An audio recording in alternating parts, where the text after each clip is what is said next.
I promise I'm not going to take very long, 5 minutes or so.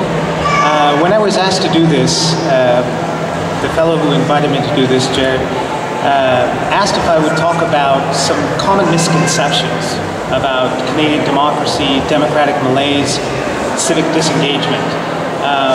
And that's what I'm going to do. Specifically, I want to talk about 3 common misconceptions, or maybe I'd call them fixations, that I commonly encounter in my classroom. And I'm going to base my comments today on a source known as the Canadian Democratic Audit. This is a study that was done recently that has been published by University of British Columbia Press. I'm using this source for 2 reasons. One is I'm currently working on it and it's timely for me, it's fresh in my mind, and it's convenient. But more importantly, I really like it. And I really want to tell people about it. And I want people to take a look at it. And I think it's quite informative. And if you want to, if you don't have a very strong understanding of Canadian democracy or its current state, I think this is the place that you can find it. The study itself is about 10 volumes, 300 pages, 3,000 pages in total. Don't let that intimidate you. I assign this to my students and they tell me that it's very interesting and accessible. It brings together some of the best experts that we have on various aspects of Canadian democracy. And it's very basic in its objectives. It asks, how participatory is our democracy? How inclusive is our democracy? And how responsive is our democracy? So that's the study that I'm going to base my comments on. Now, we can talk about that study a little later in the question and answer period. What I want to get to right away are the misconceptions and how this study speaks to those misconceptions. So the first misconception or fixation that I come across in my classroom is when I ask my students, what do you think is wrong with Canadian democracy? The answer almost always is, it's the institutions and political authorities.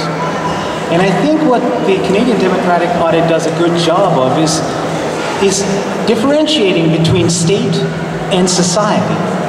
And while we have problems with the state aspect of things, there are also clearly problems with the society end of things. That's us. What are those problems? We're not very interested.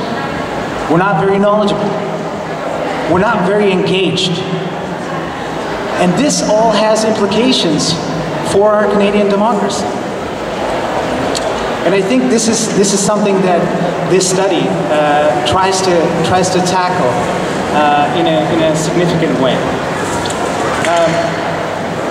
But I'm sad to say that it's even more severe than that, because what this study shows is that there are systematic patterns out there. It is the same groups that are consistently sitting out. The poor, the less educated, young, women, visible minorities. And what are the implications of this? The implications are about voice. There are studies out there which suggest that people in these groups have different preferences and demands. There are also studies out there which suggest that politicians, political authorities, our institutions listen to those who voice their concerns the loudest. So if we're out of the process, we cannot expect those institutions and political authorities to respond. And I think that's what tools like Vote Compass are all about. They're about trying to get us more engaged in the process. Let's move to misconception number 2.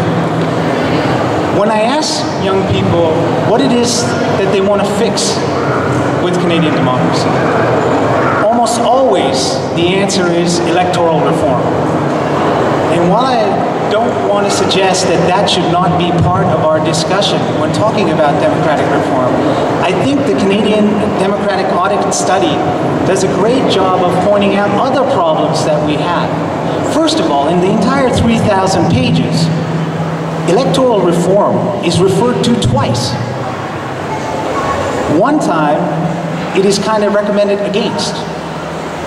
And another time, it is suggested as a means by which to get political parties to focus more on all of our ridings, instead of the way they're running campaigns right now, which is sort of targeting those ridings that mean most to them in terms of electoral support.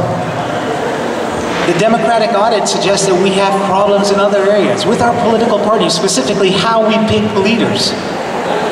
We have problems with our legislatures, specifically party discipline, too much of it, not enough free votes. So what this study is suggesting is perhaps what we need to do is step back from this process and kind of look more holistically at the problems and then pinpoint, which areas we're going to tackle. Some may be more pivotal than others. Misconception number 3, and this is perhaps the most concerning to me. When I ask about change and the possibility of change, more often than not, young people suggest, that's impossible. Change is impossible. And I find this completely disheartening.